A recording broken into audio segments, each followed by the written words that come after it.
I'll start out by saying a lot of respect for Coach Dukes and his team, and very impressed with our performance. I think we controlled the line of scrimmage, and when you do that, you have a good chance of winning the game. It was great to see Noah Brown. I didn't even realize when we just broke down the team that he had 4 touchdowns. So it's sometimes good things happen to good people, and he's a great person that went through an extremely tough injury, so it warms your heart to see him have that kind of experience, especially on the road in a really tough environment. So great win. Thanks for the Buckeye Nation calling us out here. We heard you, and we appreciate you. Urban, what does this mean for this team? I mean, just talk about the impact, I guess, with them going. Well, the young guys are growing. You know, that was this one was alarming to me. I mean, I had a swollen heart a little bit when I thought about who's getting on that plane to come out here. A bunch of guys never really played on the road, but the maturity of the old guys is outstanding.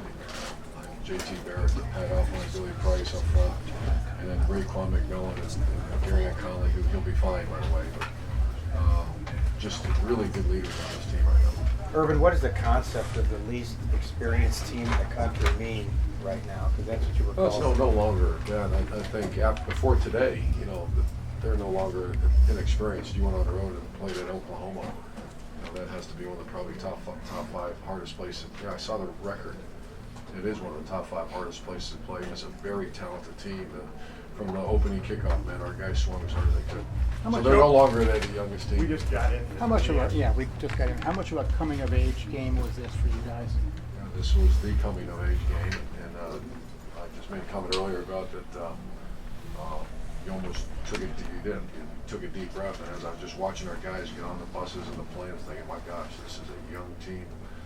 This is a lot of their first road experience, and very proud of them. Coach, can you update Gary on Conley? You may have addressed that. We just got in. I there. probably He just should started until playing. I He just know. started. Okay.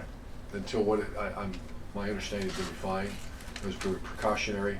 He just had a stinger, but he should be fine. Urban, but Did you you guys get spent much the entire mileage? fall camp rotating the opposite corner with Denzel and Marshawn, and to have both those And Dave guys, Arnett. right? To have those guys there in the second half, how big was that? And you know, Not normal. I don't know if we've ever had that much depth. We have 4 corners that we believe in.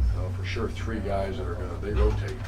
So who's our starting corners? You got 3 of them, and that's rare to have. And I know you guys haven't seen the film yet, but like when you see your young guys, you talked about the inexperience of this team, but to see these corners go out against a team like Oklahoma, what'd you see in the second half from some of those young kids out there at corner? Like I said, I can't wait to see the videotape. You know, as coaches, you sit there and think about that darn kickoff return and see some other things that shows your youth, and also we didn't hustle the line of scrimmage and blew timeouts and just some silly things that we got to get cleaned up. So, Urban, where do you rank the catch Noah Brown made as far as ones that you've seen?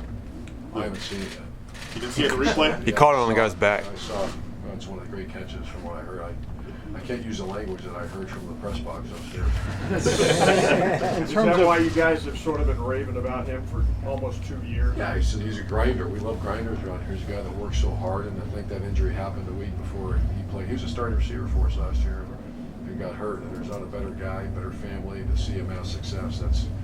That's a good thing. Did your team Couple get more much questions. mileage out of the comment by the backup quarterback? Did that inspire this team this week? I don't think so. I think that's just, the coaches use that, did our defense use that? I think, to be honest with you, I think they did. I didn't hear much about it. We're a team that's, it's a long journey, and I don't think that was a big Hey, deal. Urban, what went into behind the decision of playing a receiver with one hand with Corey Smith at the cast? Was he? I love Corey Smith. He's one of the most committed guys on special teams, and we actually were going to throw him a ball. I watched him catch it on Thursday's practice. He actually got hurt on Wednesday and came in on Thursday, and he's going to have surgery on Sunday. They're going to cast up, and he's going to play again. And that was my decision. And talked about it before the game played. A little bit of a Because he's got good hands. He can catch. Yeah. Go ahead. Clay and then Doug. Then A we're little going bit to of a wrap coming up. out for Mike Weber as well. You seem to really. Yeah, I thought he played great against a very stout team that really, Houston beat them, but they didn't run the ball on them. They threw the ball all over the place. We ran the ball really well against a defense that's kind of committed to stop the run. So our offensive line and Mike did great.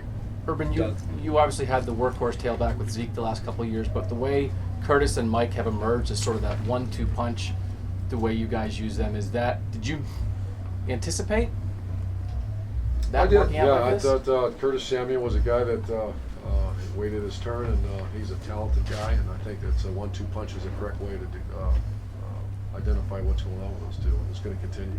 Great. Coach, thank you very Thanks, much. guys. We're gonna